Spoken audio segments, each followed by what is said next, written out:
guys, Jordan from P&P Campus. Just going to be doing your short video handover on your new venture. So if we start under the bonnet, we've got the washer fluid filler point here, power steering just there, check your oil from here, your coolant goes in here, brake fluid over at the back, so I think that's about it. Obviously it's just had its full service and everything has been done on it, so you shouldn't have to go to that for anything.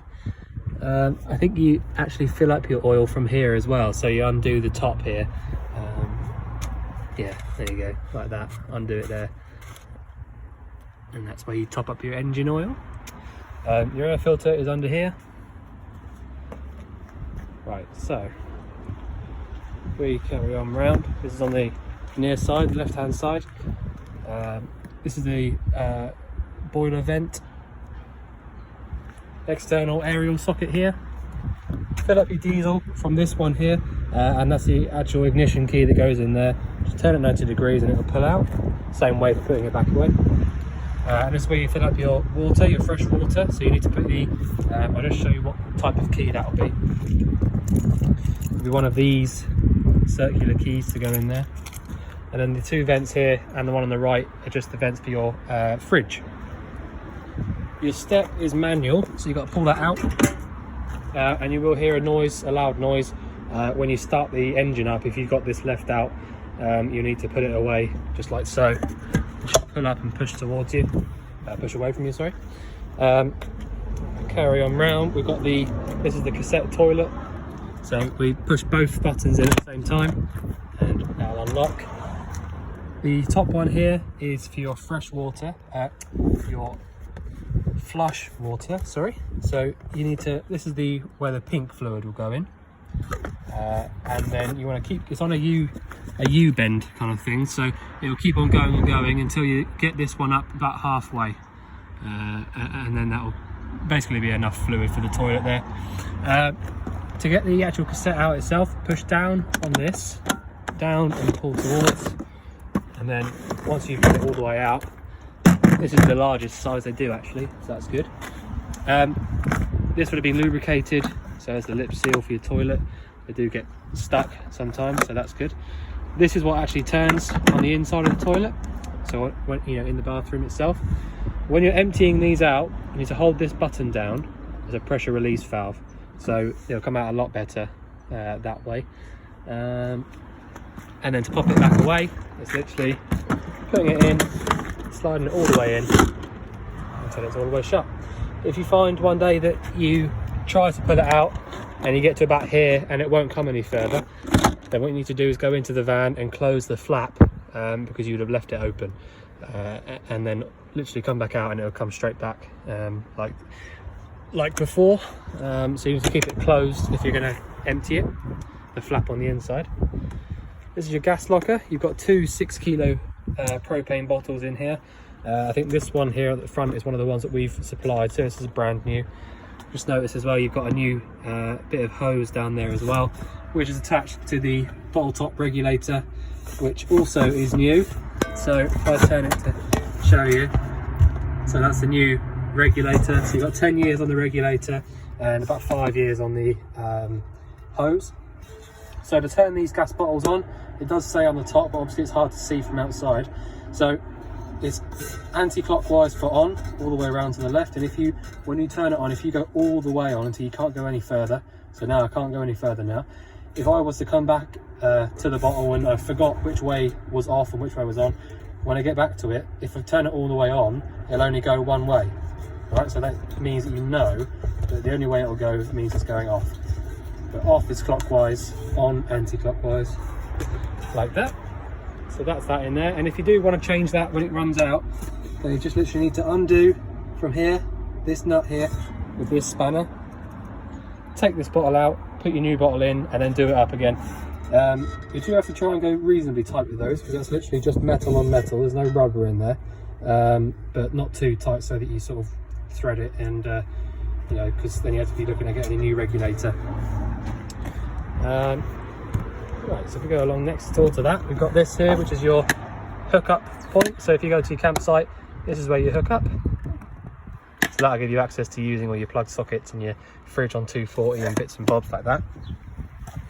And then here is your heating vent for the outside, which I just thought I'd take this off so I could show you. It's a bit wet, I just washed it, but so this is basically a vent for if you're not going to use it for a little while. So just pop on like that and then round to the right, and that's locked in, and then off, pull it out. It's basically a vent for the sort of spiders and bits and pieces like that, because they can make their little webs over the gas jets and things on the inside, and they get a bit clogged up and sometimes they stop working. But it's only a case of blowing them out again when they do stop, but better to keep that on if you're not going to use it for a little while. So if I just pull the step out. Right, so I'll show you how the fridge works first. So these two on the left hand side and this dial, this is all electric. So this is how your fridge would cool down via the elements. So the green one here is when you've got a hookup cable plugged in, because it's got the sign underneath it, and the red one is via your leisure battery. All right, so the easiest way to remember is you can actually leave these both on all the time if you know that when you get to your campsite you're going to want to use it on electric, and if you know that when you're driving you're going to want to use it on 12 volt. So when you start your engine up, if you've got this one on the very left, the red one on, then your fridge will start to cool down via the 12 volt element. And once you plug your hookup in, if you've got this on, your fridge will start to cool down on your 240 volt element. On the right, you've got all of your gas. So it's literally a case of switching on this one here. In fact, if I just turn the control panel on, I'll be able to show you a bit more properly. Where are we?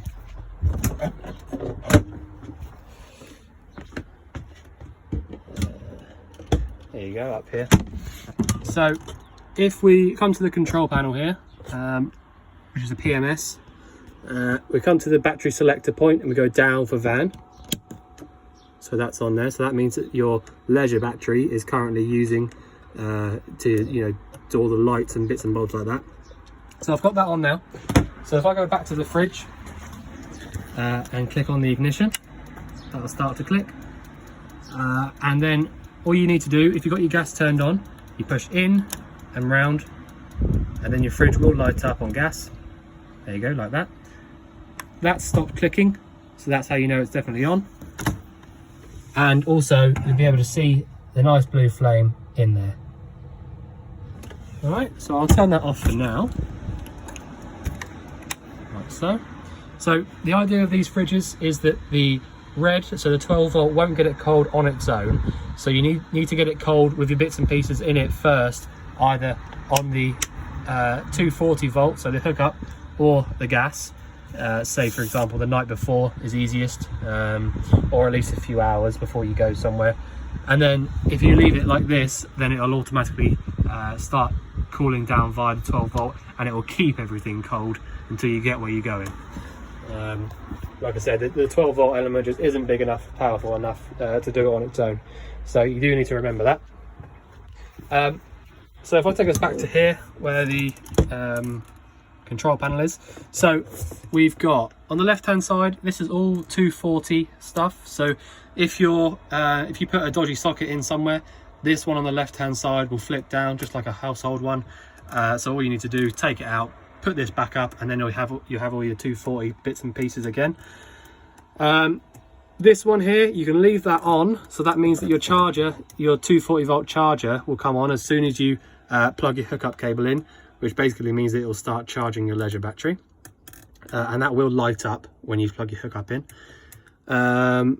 You can use, these ones are quite clever. So if you plug the hookup cable in and your engine battery was a bit flat, if you switch up to car, then if you've got a hookup cable in and this is flash and this is on, then it will be charging up. So if I pop it like that, if I put a hookup cable in right now, then it would start charging up the car battery, the engine battery. But really you want to leave it on van so you don't drain out the car battery. And then the one to the right obviously is the pump. So if I click that on, it'll pressurize, and once it's done so, we'll be able to use water from the taps. And these 4 here are just fuses for those, you know, things that it says, so fridge, aux, lights, pump. So now I've got the pump on. If I come here and show you, pull some water through. So that's the cold side, so nice and clear. And I'll just show you what you need to do. If you're going to use your hot water, then this is what you need to do. So you need to come here and pull the hot tap until it starts coming through nice and fresh like this. And just make sure there's no air in the system.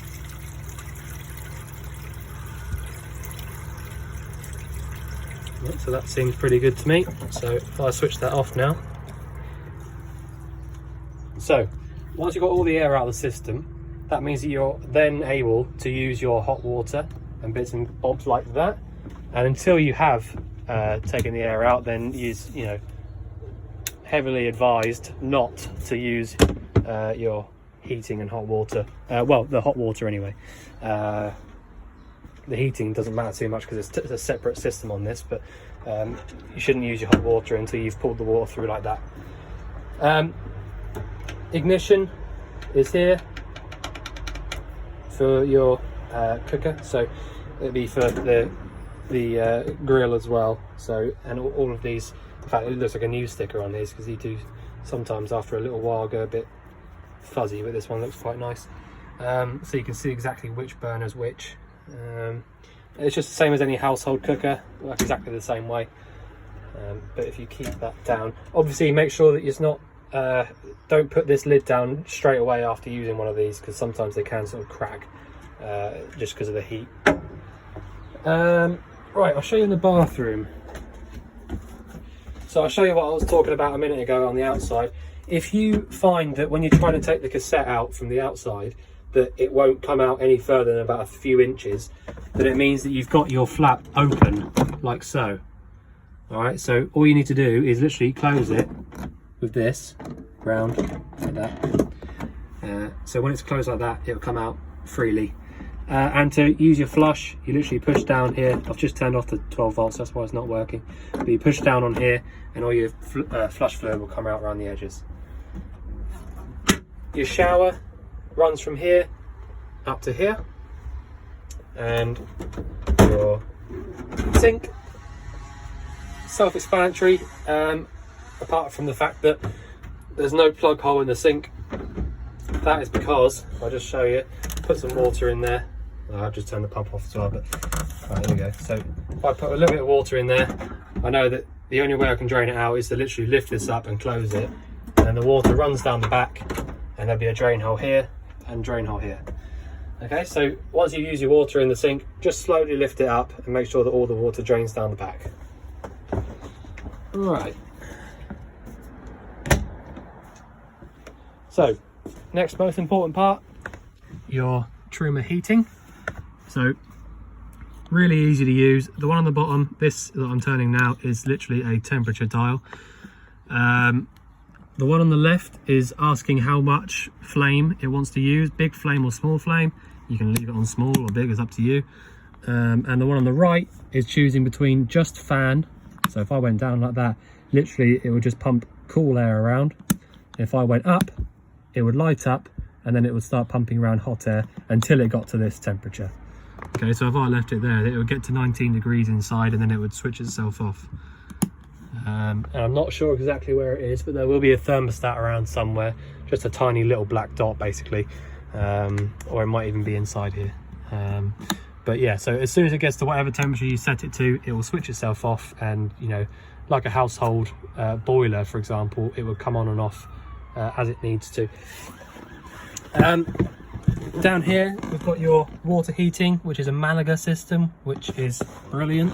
I've not had problems with these before, if I'm honest. So all you need to do, if you want to actually heat up your water, is literally click down like this, and on the left hand side it says gas, so that will light up and then heat your water up on gas. And if you want to use it on 240 when you've got your hookup in, you might have to click this button down first, but then, you know, that's literally it. So, and you can do it on both as well if you want to, if you're in a hurry. But that's it, so easy on that. Left one is gas, right one is 240 on your hookup.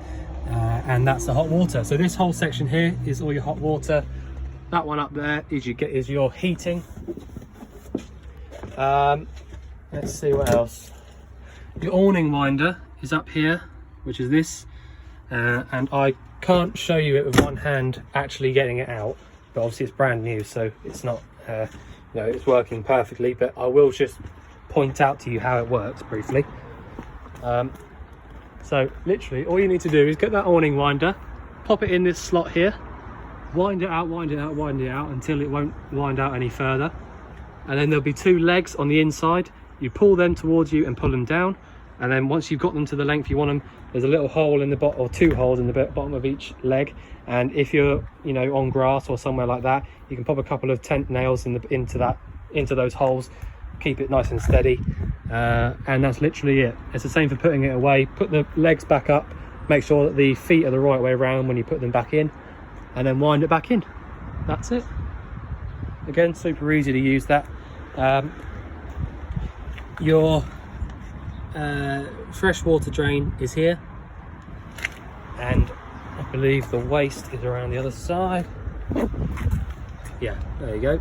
So that's your waste drain, fresh on the other side.